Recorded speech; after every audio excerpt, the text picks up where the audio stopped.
High বন্ধুরা, সবাইকে আসসালামু আলাইকুম। আজকে আমি বানাচ্ছি 4টা ডিমের কেক। আর 4টা ডিমের কেকের ডো বানিয়ে আমি এই যে পাতিলটার মধ্যে দিয়ে দিয়েছি। এই যে দেখুন, আমি এটাকে হ্যান্ড বিটার দিয়ে ডোটা করিয়েছি।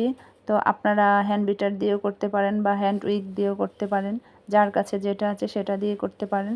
তো আমি মাটির চুলায় আজকে কেকটা বানাচ্ছি, দেখি আমার কেকটা পারফেক্ট হয় কি না।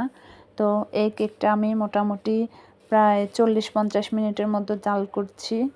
আজকে আমি আমার জীবনের প্রথম লাকড়ির চুলায় কেক বানাচ্ছি, কারণ আমি সব সময় গ্যাসের চুলায় বানাই। তো আজকে ফার্স্ট লাকড়ির চুলায় বানাচ্ছি, দেখি কেকটা কেমন হয়েছে। এই যে আমি ঢাকনাটা উঠিয়ে দেখলাম কেকটা মোটামুটি আমার প্রায় হয়ে গিয়েছে।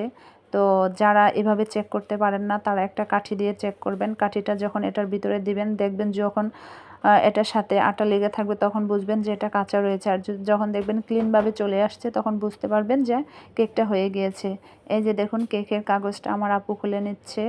আর কেকটা এত সুন্দর হয়েছে, এত স্পঞ্জি হয়েছে, আমি কখনোই কল্পনা করি নাই, যে ভাবতেও পারি নাই যে এত সুন্দর লাকড়ির চুলায় এই কেকটা হবে। আমিও মনে মনে ভয় পাচ্ছিলাম যে কেকটা হয়তো বা পুড়ে যাবে, কিন্তু না, কেকটা এত সুন্দর হয়েছে যে আমি গ্যাসের চুলায় যে কেক বানাই তার থেকেও অনেক ভালো কেক হয়েছে।